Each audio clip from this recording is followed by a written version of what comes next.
Most of my solo circumnavigation was delightfully downwind, if varying from frustratingly slow to enjoyably boisterous, with only a few major upwind bashes or long calms to be described in subsequent videos. However, there were quite a few times when things got a bit rougher than I would have liked.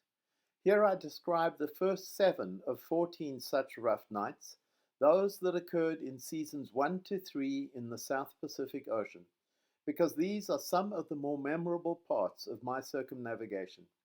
For some reason, the roughest weather was almost always at night. Some claim it is just the sailor's perception that conditions are rougher at night, but I believe they often really were. I certainly seldom had comparable conditions during the day, although if possible, I avoided predicted rough conditions in sheltered anchorages or marinas, and a rough night sometimes extended into the next day or even the next night. Number 1. Maupihaa to Beveridge Reef, Part 1. I spent only one night in Maupihaa, the final island in French Polynesia, but it was a special one due to the remarkable family living there, who treated me and the crew of a catamaran called Ballerina Girl, Donald and Tessa Stolmeyer, to a fantastic dinner. With the Cook Islands mostly closed to yachts for COVID, I decided to sail to the remote Beveridge Reef about 250 miles southeast of Niue. And despite a rather mixed forecast with strong southeast trades expected after 2 days, then some high pressure, I decided to leave against the advice of Donald, who chose instead to stay 2 more days in Maupihaa. I ended up sailing on a broad reach into my first Maramu, and after a rambunctious night with third reef and staysail, late in the afternoon on Tuesday, August 16th, for the first time I dropped the mainsail completely because conditions were so rough, wearing my harness and clipped into a jackline. That night was extremely rough, with waves crashing over sea change, one of which was definitely green water, as it forced its way through the limber holes on the cover of the closed companionway hatch, spraying water with decades of accumulated dirt all over the galley and chart table. I decided things were getting dangerous, so bore off a little more, sailing west-northwest to almost downwind to ease the apparent wind, which we did for the next 24 hours through numerous squalls with lots of lightning. This clip is from late afternoon, anticipating the night ahead. It's Tuesday, August 16th, and I'm on my way from Maupihaa to hopefully Beveridge Reef, and I've gotten myself into a Maramu. Extremely strong southeast wind caused by a squash between a big low south of here and the regular trades north of here. And it's pretty extreme. The wind pilot is pretty much pinned most of the time. Got a fair bit of weather helm because the third reef in the mainsail is still too big. But you can see the conditions are quite fantastic. Absolutely howling in between these squalls. The squalls are even more crazy. And these big waves now, every now and again they break, smash us. But we're surviving so far. We'll see how it goes tonight. That could be interesting. Number 2, Maupihaa to Beveridge Reef, Part 2. I had a day of glorious sailing after that, due west in light conditions, but then got hit by a strong northerly that turned out to be the front of a rapidly developing low, not forecast when I left Maupihaa, but had been intimated by these mare's tails and then some large squalls. So on Thursday, May 18th, I tacked to starboard, now heading southwest, reducing sail rapidly as we got hit by one massive squall after another into the night, with driving rain forcing through a tiny gap at the top of the companionway washboards all the way to my bunk. Eventually, I again had to go out in the dark and get the main down completely. Because we were now on starboard in very rough conditions, items that were stable on port, the way we had been for months, periodically came loose and bounced around the cabin, requiring me to clamber out of my starboard bunk, where I was restrained by a taut lee cloth, to gather them and toss them onto the port bunk. From my blog post the next evening, the climax was a massive roll that broke the strap holding the portable Engel refrigerator in place beneath the chart table on starboard, which then crashed into the oven on the port side with a mighty bang. For a horrible moment I thought we had lost the rig. This is what the port berth looked like the next day, with the fridge not yet returned to its normal spot below the chart table. And here we are sailing through seemingly endless squalls that next morning, now with the main back up to Triple Reef. After 24 hours, the wind finally swung back to the southeast, and we continued west-southwest towards Beveridge Reef. Number 3, Fiji to Tonga. At the start of my second season, I left Fiji on Friday, August 18th, 2023, heading to Tonga and taking advantage of a forecast of northerly wind to leave that swung around to westerly and then through south to southeast, east, and northeast. A perfect forecast for what would otherwise be a long upwind struggle. Unfortunately, I did not pay enough attention to the fact that we had a maramoo the previous few days, leaving considerable swell. So while the wind was not as strong as in an actual maramoo, I found us sailing on a close reach on port with third reef in the main, the staysail and full jib, which was required to power through and over the waves. It led to an extremely rough night, with sea change leaping off waves and crashing down on the other side, or waves slamming into us and over the boat. And it was the first of only 2 times I got seasick enough to feed the fish. A 25 milligram Stugeron after that took care of my seasickness, but I could not really sleep with the cacophony in the cabin. By the middle of the next day, the waves were well down, and we were romping along southeast in glorious conditions as I got these 2 clips, giving just a glimpse of what the previous night was like. Well, it's Saturday 19th, now it's noon or thereabouts, and it's turned into an absolutely gorgeous day. Southeaster is still blowing, about probably 20 or so. I have Triple Reef main, staysail, and the full jib so that we get lots of power to push through these waves. And we're doing 5 knots upwind. Very happy with that.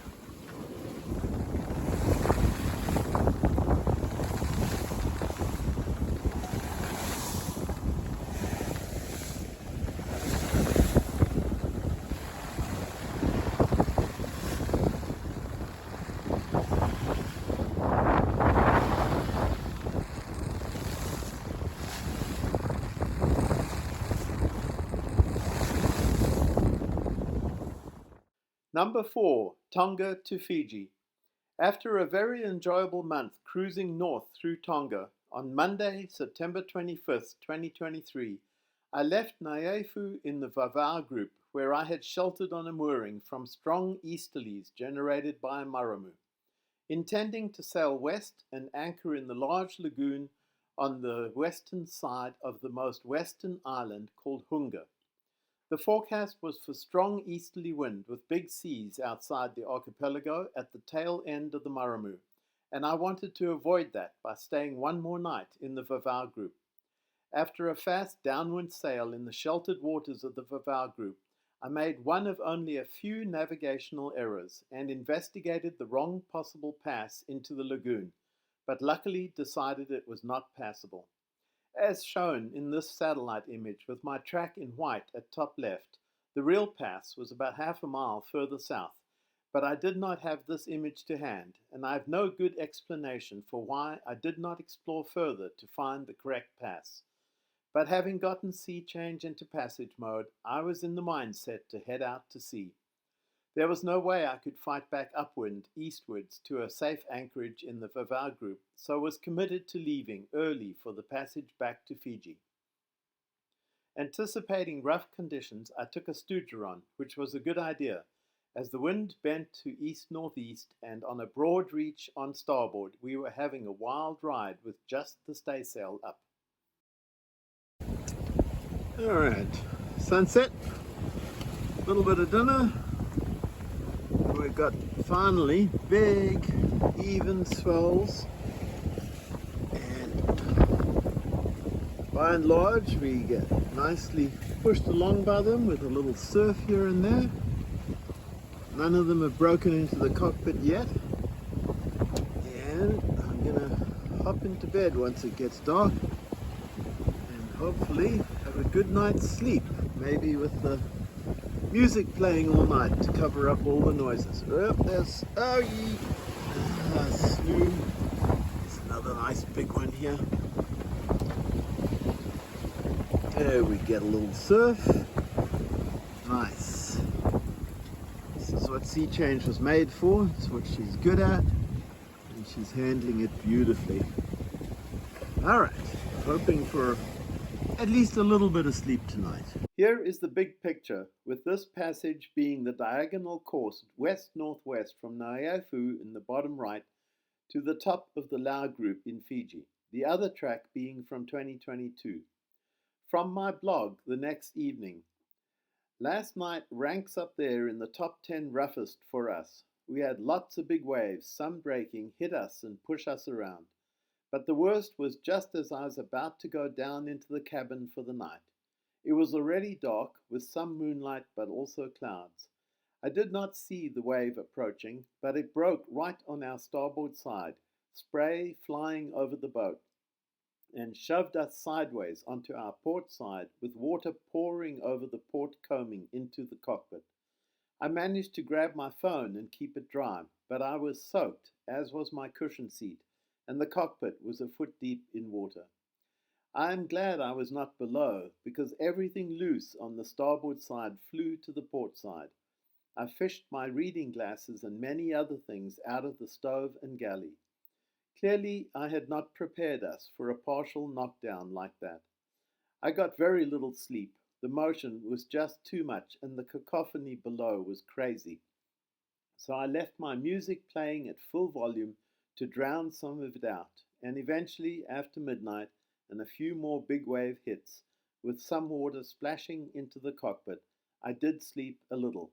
I know, because each time I woke up from a crazy dream. Number 5, Fiji to New Zealand. On Thursday, November 2nd, 2023, I left Fiji for the second and last time, heading south to New Zealand. As on the passage to Tonga 3 months earlier, I again underestimated the sea state, and as we left the shelter of Viti Levu, we were once again leaping off waves as we headed south-southeast in the building easterly trades.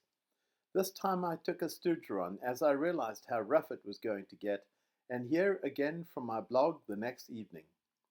It turned out to be a difficult night, as the wind built quickly and I had to reef all the way down to third on the main and furl the jib completely.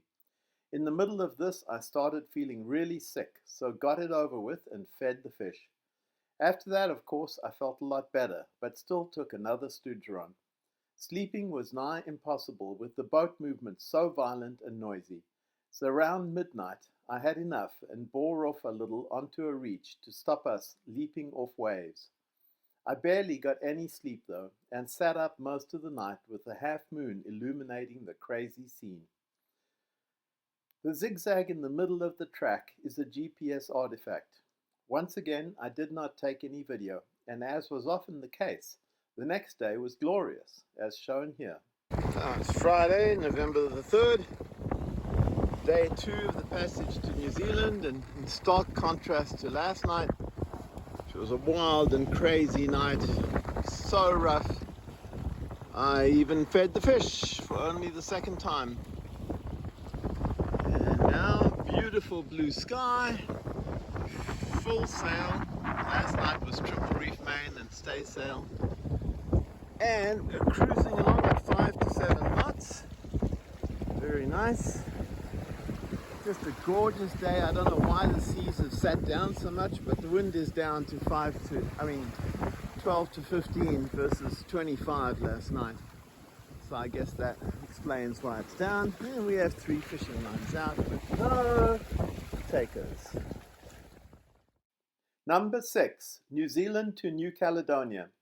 At the beginning of Season 3 in 2024, I sailed back north from New Zealand to New Caledonia, exploiting a low-pressure area off the northeast coast to get southerly following winds, which were light at first, then built. After 2 slow days working north along the coast, I had a very fast, wild 24 hours sailing due north. The green dots on my tracker here indicate blog posts, usually made in the evening, hence they mark 24-hour periods. But that 4th night of Wednesday, May the 8th, having already reduced sail to just the staysail, was one of my worst. Once again, from my blog. Around 9 p.m., the wind built from the south versus the southeast we had been enjoying. It became a wild ride, curving off north-northeast no matter what I did with the wind vane, and all the while squall after squall came through with even stronger gusts that had us heeled well over and roaring along out of control. For the first time on sea change, the staysail alone was simply too big.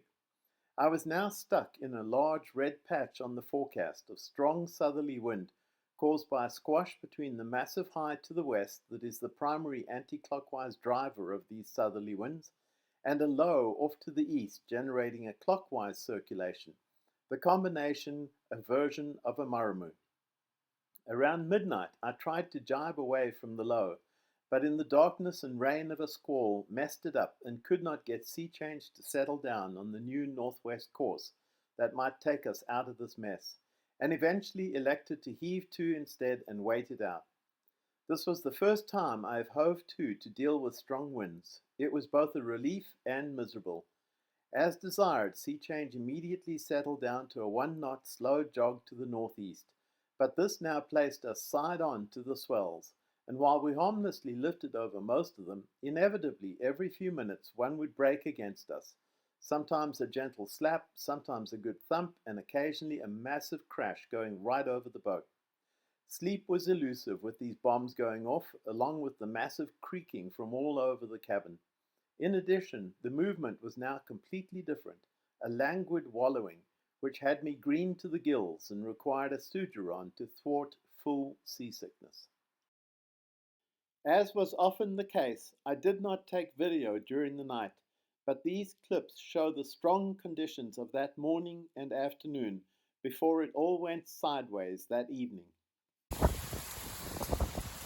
it's just so hard to give a sense of what this is like. I'm going to try to hold the camera steady on the horizon for a little bit and see how much the boat moves.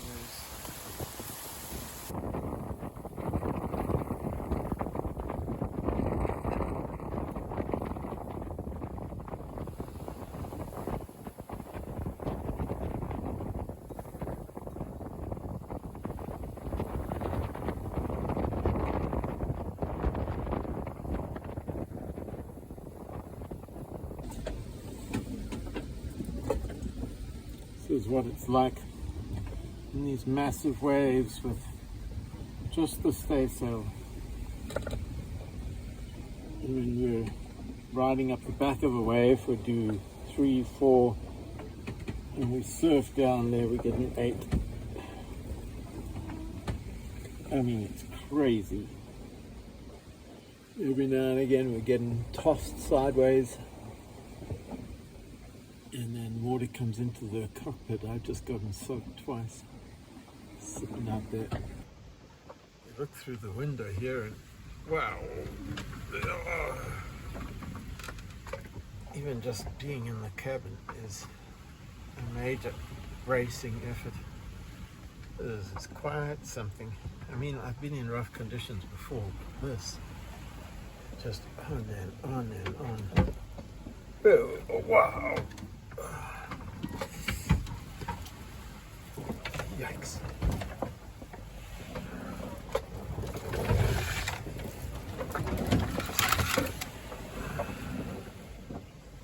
I have the hatch covers in, except the top one. and the companionway cover.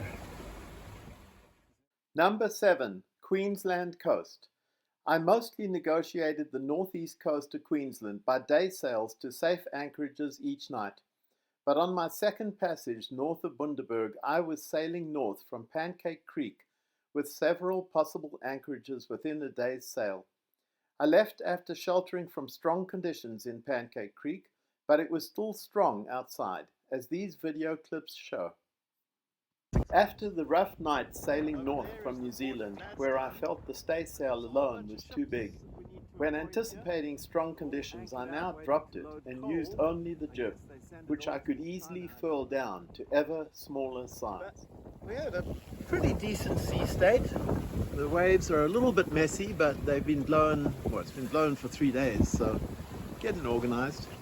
And every now and again a train of 3 or 4 big ones catches us and we surf and slew around, but hey, nothing more than what we've done before. So it's looking good. Gonna go around Cape Capricorn, I think, and head up to the Keppel Islands, probably an overnighter.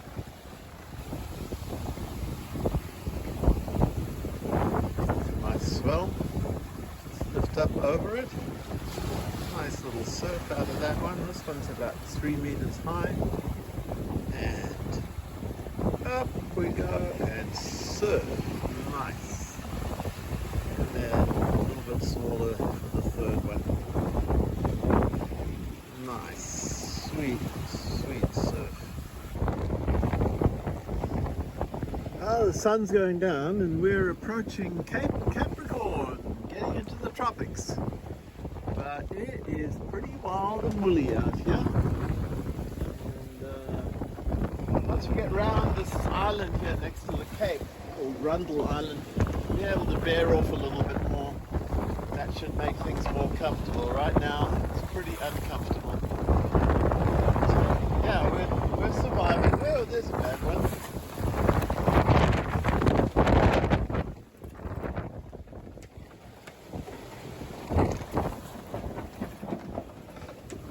I ended up skipping each possible anchorage, like Port Gladstone, and headed towards Cape Capricorn as night fell. I had cell phone service, so could access a wind meter on Rundle Island just south of the Cape. One of the few times I got a reality check on my estimates of wind speed, which in the absence of wind instruments were based on years of sailing, windsurfing and kitesurfing. Here are those records from the Wind Alert app on my iPhone. In the pitch darkness, I could not imagine trying to go to the obvious anchorages either behind Cape Capricorn or in the Keppel Islands, shown here on my iSailor chart. So I felt I had no choice but to keep going past all the islands to Port Clinton, which we reached safely the next morning. Right, Saturday, July the 6th. I think I can say that that was the craziest night of sailing I've ever had. What we have up, just a sliver of Germany. In fact, we had less. The wind's going to be impossible here, but we missed a whole bunch of islands last night. There's the last one. And we have huge waves and crazy wind, the squall after squall after squall, coming flying right in the back of the boat with the rain. There's the land right here. We've been right close to it all night long, and somehow the sea change has just kept going on the right course the whole way. Amazing. I mean, I monitored, I napped, I had alarms, I watched the phone. We weren't going to hit anything, but goodness me. We're going to have to put the hatches back in again because we're going to have rain out of this one behind us. But it's coming dawn and there's a refuge an hour or so ahead of us. So that's what we're aiming for. After one of the wildest nights of sailing in my life, we come into this anchorage called Port Clinton, which is an army war games place. not even allowed to get off the boat, and I come in a massive squall, which has just gone through. And so you can see the beautiful rainbow left. Wow, it's a brilliant, brilliant rainbow. In the next video, I describe the second set of 7 roughest nights from seasons 3 and 4 in the Indian and Atlantic Oceans.